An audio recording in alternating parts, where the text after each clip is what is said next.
Good morning, friends. I welcome you all in this new reading session of Tarot Divine Guidance. And this is early morning time, and you must be listening the sound of bells. And because it's early morning aarti happening in the temple, just near my home, visible from my balcony.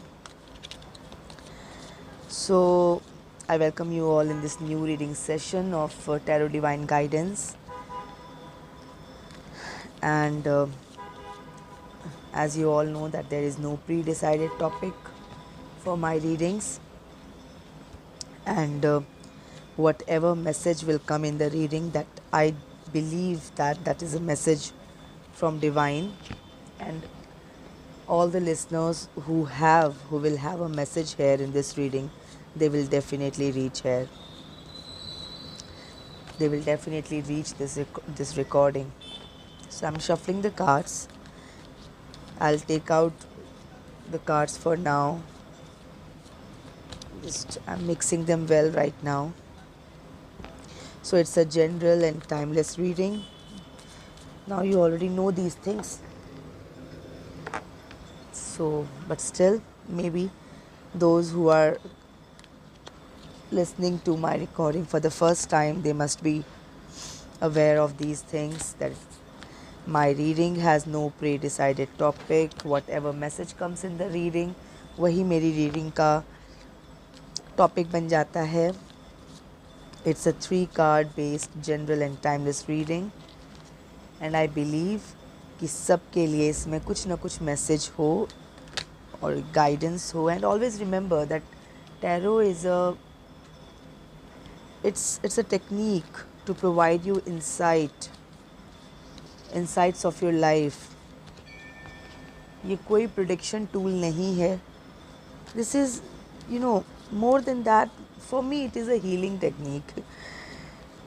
जो भी message tarot में आता है, pleasant और unpleasant, उससे it provides awareness. और जो and I believe जो क्वेरेंट होते हैं उनको कुछ इंसाइट मिलता है. एंड इसमें जो भी पास्ट प्रेजेंट फ्यूचर के इंसाइट्स होते हैं उससे गाइडेंस मिलती है.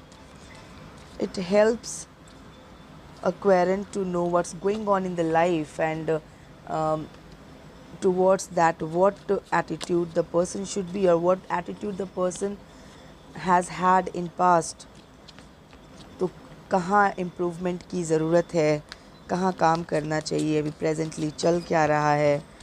तो ये एक इंसाइट्स प्रोवाइड करता है, और फ्यूचर किस तरह से अच्छा हो सकता है, डेफिनेटली ये भी बताता है, क्योंकि it has insights of future also. So I'm just shuffling the cards. It's a beautiful early morning time. Yesterday also I had told you jaldi उठना चाहिए 3 to 6 a.m. It's a divine time. Okay, so now I will take out the cards for now, and I pray that whatever message comes in the reading, that resonates with all my listeners, and कुछ ना कुछ उनके लिए, सबके लिए message हो. So I'm praying divine to give me cards for now. So this is the first card for now, the second card,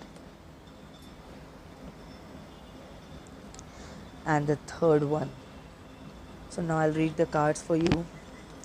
Let's see what's the message in this reading.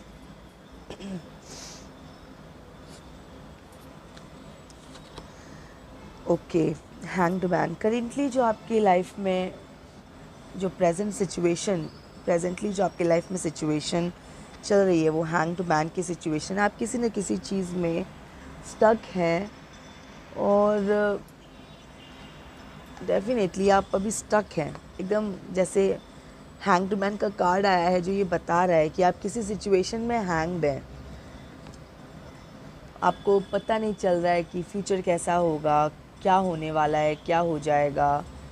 और past के situations की वजह से आप अभी hanged की position में हैं और फिनेंशियल ज़्यादा मुझे मेनली लग रहा है कि फिनेंशियल बर्डन है ये। फिनेंस को लेके आप परेशान हो सकते हैं अभी इस वक्त और सोच रहे हैं, नए नए तरीके आप लगे हुए हैं, इसमें सोचने में लगे हुए हैं कि किस तरह से आप अपना फिनेंस बनाएं, बढ़ाएं। तो हैंग्ड मैन की पोजीशन वो मेनली मुझे फिनेंस के ही उसमें लग रही है। जो अभी की प्रेजेंट सिचुएशन, जो प्रेजेंट का जो एनर्जी है, जो सिनारियो बना हुआ है, उसमें आप अपने फिनेंस को स्ट्रॉन्ग करने के तरीके आप सोच रहे हैं, तरीके ढूंढ रहे हैं, उनमें लगे हुए हैं। ये जो हैंग्ड मैन का कार्ड होता है ना, ये एक उल्टा लटका हुआ आदमी जो पिक्चर है, जिसको ऑफ कोर्स वो भी कॉन्टेम्पलेट कर रहा है कि करना क्या है। लेकिन इस कार्ड की जो सिचुएशन की एक अच्छी बात ये है कि जो पर्सन जो भी हैंग्ड है, वो उसके जो सर के पीछे जो ये लाइट है इस पिक्चर में, वो ये बता रहा है कि मीन्स अभी हैंग्ड मैन की सिचुएशन है, but the person is able to see those things जो एकदम नॉर्मल आँखों से नहीं दिखता है। The person is able to see the things that are beyond. वो ऑब्ज़र्व कर रहा है, नॉलेज गेन कर रहा है, आइडियाज़ वो एक्सप्लोर कर रहा है। काफ़ी ये भी जो कार्ड है वो अपने आप में एक पॉजिटिव कार्ड है।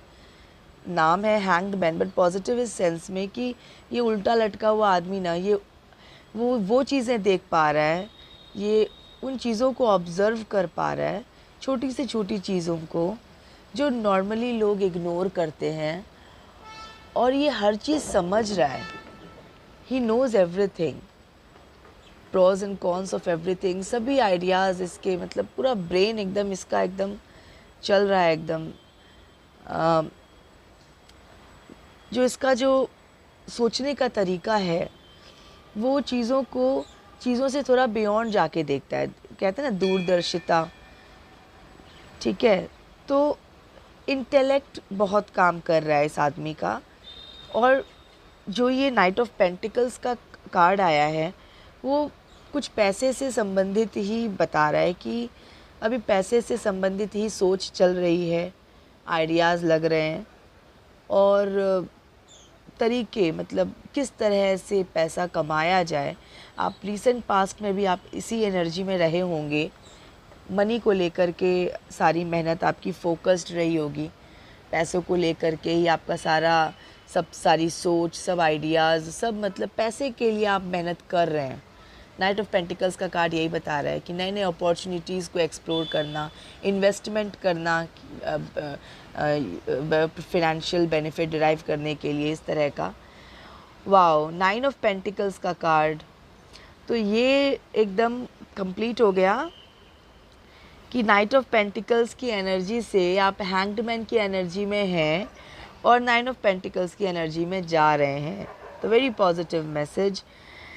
तो मैं आपको यहाँ पर बहुत हैप्पीली बताना चाहूँगी कि जो आपका फ्यूचर है ना, वो आपका सारा फिनेंशियल प्रॉब्लम जिसकी वजह से अभी आप हो सकता है स्टक फील कर रहे हो कि बढ़ नहीं रहा, मैं मतलब फिनेंस के सोर्सेज नहीं बढ़ रहे या फिनेंस नहीं बढ़ रहा, तो ये जो सारी परेशानी है वो आपकी ख़त्म होने वाली है। क्योंकि 9 ऑफ पेंटिकल्स का कार्ड यही बताता है कि एकदम धन से संपन्न स्थिति में आप जाने वाले हैं।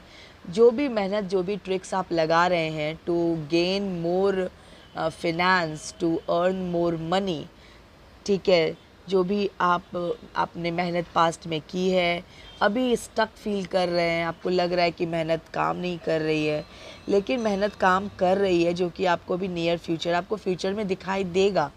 9 ऑफ पेंटिकल्स का कार्ड ये अश्योर कर रहा है कि your financial problems are going to end. और देखिए, प्रॉब्लम्स तो कभी एंड नहीं होती है, बट इतना मैं ज़रूर इस रीडिंग के थ्रू कह सकती हूँ कि फिनेंशियल प्रॉब्लम्स नहीं, मतलब फिनेंस का जो इनफ्लो है वो आपका अच्छा रहेगा, वो आपका अच्छा हो जाएगा। फिनेंशियल प्रॉब्लम से मेरा मतलब है कि एक्सपेंसेस तो वो तो चलते ही रहते हैं, लेकिन आपका जो फिनेंशियल इनफ्लो है, जो आपकी इनकम है, वो अच्छी हो जाएगी। क्योंकि ये 9 ऑफ पेंटिकल्स का कार्ड है। इस सिचुएशन में आके सिर्फ ऐसा ही नहीं कि आप सिर्फ आपका अपना फिनेंशियल पोजीशन आपका स्ट्रांग है, बल्कि आप दूसरों को भी आप हेल्प कर पाएंगे, आप अपनी फैमिली को भी हेल्प कर पाएंगे, आप इस स्थिति में जाएंगे, इतना मैं कह सकती हूँ। तो ये थी अभी की रीडिंग, और मिलती हूँ मैं आपसे नेक्स्ट रीडिंग में। Till then, stay happy, healthy, wealthy. God bless you.